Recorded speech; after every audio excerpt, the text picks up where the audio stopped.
बैठते हैं और बयान देते हैं, मतलब कुछ इसका रिजल्ट तो नहीं निकल रहा। कराची में इतना कत्लो गारत हो रहा है, तो इसका कोई महंगाई और ये सब कुछ, मतलब सब बातें करते हैं हुक्मरान की, मतलब ये कि और कोई। जी बहुत शुक्रिया ताज साहब। वही बात है कि आम एक शख्स की यही कहना है कि कराची में भी कत्लो गारत हो रही है, और आपने देखा कि कितनी टारगेट किलिंग और बत्ता माफिया जो पैसे ले रही है, पर ये तमाम हुक्मरान बातें कर रहे हैं। कराची के हवाले से इन्होंने जो जिक्र किया, जो बात की, वो बिल्कुल समझ में आती है। कराची में हम रहते हैं, हमें कराची का हालात का मालूम है कि कराची में क्या हो रहा है। जो टारगेट किलिंग है या जो भी बत्ता माफिया है, तो मैं तो यही कहूँगा कि इसमें तमाम जो सियासी पार्टियां हैं उनका किरदार होना चाहिए कि वो इसमें जिस तरीके से पहले इन्होंने कई दफ़ा बैठ के आपस में और ये अमन की तरफ एक मार्च किया, अमन की तरफ एक मीटिंग की, बुलाए, तो ये कि अभी भी इनको ज़रूरत है, सियासी पार्टियों का ही काम है। अगर पाकिस्तान तमाम पाकिस्तान के इस तरह कराची शहर भी जो है, कराची शहर के अंदर भी तमाम सियासी पार्टियां हैं, अगर वो आपस में बैठे सर जोड़ के, तो ये कराची का मामला जो है ये इनसे बाहर नहीं है, दूर नहीं है। तमाम पार्टियों को ये मालूम है कि ये कौन लोग हैं। मैं ये नहीं समझता कि कोई ये कहता है कि हमें नहीं मालूम। कैसे नहीं मालूम कि हर आदमी करोड़ों का दावा करता है, हर पार्टी करोड़ों का दावा करता है कि और कि करोड़ों के कारकुन है, और फिर उनके इल्म में ये बात नहीं है कि इसके अंदर जो खराबी है वो कहाँ पर है। तो ये सियासी पार्टियों का काम है कि वो आपस में बैठे, पूरे मुल्क के लिए, पूरे पाकिस्तान के लिए। पाकिस्तान तो दुनिया में पीछे वो रसवाई अलग है, और जो हमारी आने वाली नस्लें हैं उनके लिए हम क्या कर रहे हैं, सियासी पार्टियां क्या कर रही हैं, हुक्मरान क्या कर रहे हैं। तो जिस तरह ये लूट मार लगा हुआ है, हर आदमी ये सोच रहा है कि भाई उसको कहां से कितना मिल सकता है, इसमें लगा हुआ है, तो पाकिस्तान का क्या बनेगा, पाकिस्तानी अवाम का क्या बनेगा, पाकिस्तान के मुस्तकबिल का क्या बनेगा। ये सियासी पार्टियों के ऊपर ये बात है। सियासी पार्टियां जो है, सियासी पार्टियां आपस में बैठे, ये आपस में एक हो जाए। आप देखें सियासी पार्टियों के जलसों में कि क्या एक दूसरे के खिलाफ क्या बोलते हैं। सियासी पार्टियां जितनी भी जलसे करते हैं वो इनके खिलाफ, एक दूसरे के खिलाफ क्या बोलते हैं, अखबारात क्या कहते हैं, चैनल क्या कहते हैं। तो ये तमाम जो बुनियाद है और गहरी जो है, ये इन सियासी लीडरान के अंदर है, सियासी पार्टियों के अंदर है कि वो अपने कारकुनान को समझाए और अपने आपस में बैठ के अपने इस मुल्क के लिए सोचे, इस मुल्क के आवाम के लिए सोचे। साहब बहुत से ऐसे एरिया हैं जो रिमोट एरिया हैं, जिसका जिक्र ताज बंगर साहब भी वक्तन वक्तन हमारे मुख्तलिफ प्रोग्रामों में भी करते हैं, और हम भी करते हैं कि जो थरपारकर जैसे ऐसे एरिया हैं जहाँ पे पानी पीने का भी नहीं है। बलूचिस्तान के बहुत से एरिया ऐसे हैं, जिससे इनका जो है पंजाब का चोलिस्तान है, आप देखें जाके कि वहाँ पे भी ऐसी सूरत हाल है कि वहाँ पे लोग जो है काफी बैकवर्ड हैं। पाकिस्तान मुस्लिम लीग उनकी क़यादत इन एरिया के लिए क्यों नहीं सोचती, वहाँ क्यों नहीं जाती? तो आप थर की बात कर रहे हैं, ठट्टा में पीने का पानी नहीं है, बदीन में पीने का पानी नहीं है, जुड्डो में पीने का पानी नहीं है। मैं कॉलर को शामिल कर लूं, फिर मैं आपके तरफ आऊंगा। जी अस्सलाम वालेकुम, कौन और कहां से? सर जी अस्सलाम वालेकुम। जी वास्सलाम, कौन सा आप बात करें, कहां से? सर मैं अहमद नवाज पाकिस्तान से बात कर रहा हूँ। जी जी अहमद नवाज बोलिए। सर मैं आपसे एक बात करता हूँ कि मेहमान हमारे, सर आप इनसे ये पूछिए कि अगर आज तक भी ऐसा इंसान आया जिसने कायदे जितना काम किया हो। ठीक है जी, बहुत शुक्रिया, आपका सवाल है कि आज तक कोई ऐसा इंसान है जिसने कायदे आजम जैसा काम किया हो।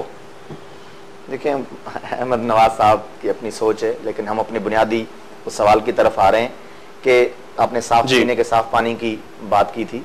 तो पीने का साफ पानी नहीं है इन मैंने जिन अजला के नाम लिए, मैं रिपीट नहीं करना चाहता, वक्त की कमी है, लेकिन विल नहीं है यहाँ पे हुक्मरान हो गया। आपने पंजाब से मुझे सवाल पूछा, पंजाब में तो वजीर आला साहब जी चैन से नहीं बैठ रहे, वो मसाइल हल करने की तरफ हर वक्त तगो दो में लगे हुए हैं।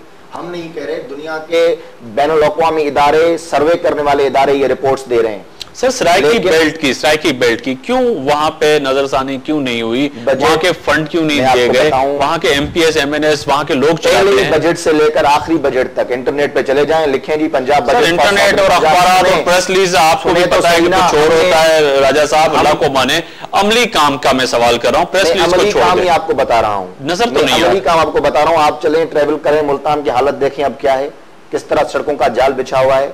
आप देखें वहां स्कूल, अगर दानिश स्कूल एक सेंटर पंजाब में बन रहा है तो दूसरा बहावलपुर में बन रहा है। आप चल के वहां देखें कि लोगों के रोजगार, और सबसे बड़ी बात ये देखें ना जी, पंजाब के ऊपर तो बड़ा ब्लेम आता है कि जी आपने ये कर दिया और वो कर दिया। वजीर आजम जो पहले थे यूसुफ रजा गिलानी साहब, नाअहल वजीर आजम, उन्होंने क्या किया, वो मुल्तान से थे, सौदर्न पंजाब से थे, फिर भी अगर सॉदर्न पंजाब एहसास महरूमी में हो तो जिम्मेदार कौन होता है? लेकिन देखें, मैं हरगिज ये नहीं कहूंगा कि जी उन्होंने नहीं किया तो हम भी नहीं कर रहे। पंजाब शहबाज शरीफ साहब पंजाब के वजीर आला हैं, जितना सॉदर्न पंजाब की आबादी के हिसाब से जितना उनका हक बनता है, हम उस आबादी के हिसाब से भी ज्यादा जी आबादी के ठीक है फंड दे रहे हैं। हम एक कॉलर को शामिल करते हैं। जी अस्सलाम वालेकुम। वालेकुम सलाम जी, कौन सा आप बात करें, कहां से? सईद बात कर रहा हूँ, कराची से। जनाब बोलिए। मेरा ये सवाल है कि क्या हमारी कौम जमहूरियत के काबिल है या नहीं है? ये साहिबान से जरा पूछें, क्योंकि तमाम जितनी भी पार्टियां हैं वो आ चुकी हैं और जा चुकी हैं, मतलब हम जमहूरियत के काबिल हैं या नहीं है? आपका सवाल यही है कि जमहूरियत, जी बहुत शुक्रिया, कि जमहूरियत के काबिल हैं या नहीं है। किया ना मैंने तो आपको कुरान की वो आयत पढ़ के सुनाई, एक दफा फिर सुना लेता हूँ। इन्नल्लाह ला युगय्यिरु मा बिकौमिन हत्ता युगय्यिरु मा बिअनफुसिहिम। अल्लामा इकबाल ने इसका ट्रांसलेशन इस तरह की शायरी के अंदाज में कि खुदा ने आज तक उस कौम की हालत नहीं बदली, ना हो जिसको ख्याल खुद अपनी हालत के बदलने का। कल मियां मोहम्मद नवाज शरीफ ने 7 में कहा लोगों को, अब नारे लगा रहे हो सिंध के लोगों, गो जरदारी गो।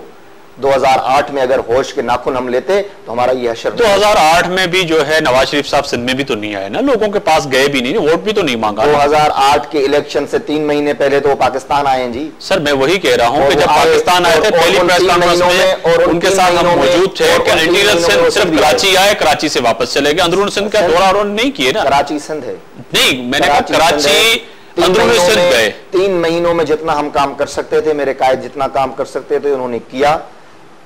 और ये देखें ना, ये सतही बातें हैं कि मियां नवाज शरीफ सिंध नहीं आए, और ये आप ये देखें कि हमने सिंध के हुकूक पर, सिंध के इश्यूज पर कितने वाजे हैं जी, कितना स्टैंड लिया है हमने सिंध के इश्यूज पर, ये आप देखें।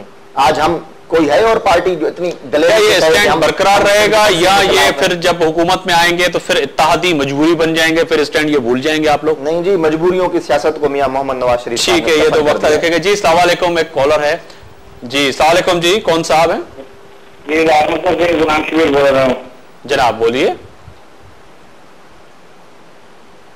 हेलो जी बोलिए सवाल कीजिए जी। आप अपने टीवी का आवाज बंद करेंगे तो सुन पाएंगे हमें, नहीं तो कॉल ड्रॉप हो जाएगी आपकी ना। जी मैं ये कहना चाहता हूँ उनसे जी, ये जो अब इलेक्शन नजदीक है, जो पैसा खिला रहे हैं अपने अपने वार्डों में, अपने अपने हल्कों में, ये सारा पैसा बिल्कुल जाया कर रहे हैं नाली गलियों में और सड़कों में, और ट्रांसफार्म जो दे रहे हैं, जो बिजली की ट्रांसफार्म क्या करने हैं उन्हें? जी बहुत शुक्रिया आपका सवाल आ गया। वही बात है ताज बंगश साहब कि बिजली अभी तक नहीं है, और साबिक वफाकी वजीर पानी और बिजली जिनको अभी वजीर आजम बनाया गया राजा परवेज अशरफ, और लोग कह रहे हैं कि अब ये जो पैसे बजट में रखे गए हैं, जो नाली और ट्रांसफार्म इनमें जाया की जा रहे हैं, हमें तो कुछ नहीं मिला।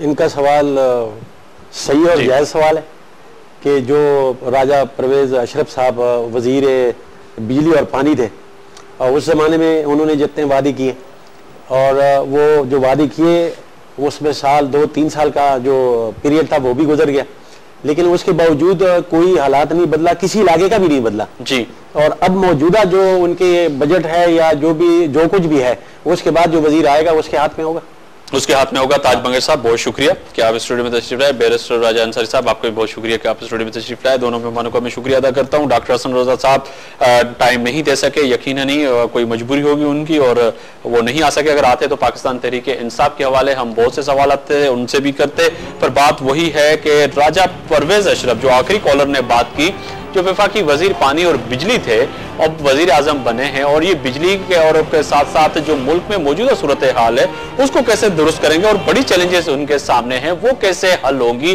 पर एक कॉलर ने यह भी कहा कि अब जो मौजूदा बजट रखी गई है उनमें से ट्रांसफार्म और जो है नालियों को पक्का कराया जा रहा है, रोड बनाए जा रहे हैं, ये किस काम के जब मुल्क में बिजली ना हो तो उसके अलावा क्या होगा। आज यकीनन ही पाकिस्तान पीपल्स पार्टी और मौजूदा वजीर आजम को बहुत सी चैलेंज है। आने वाले वक्त में देखेंगे कि क्या पाकिस्तान की आवाम के लिए वो सोचेंगे या वही होगा जो पिछले वजीर आजम ने 4 साल में किया। मुझे दी इजाजत, अल्लाह हाफिज।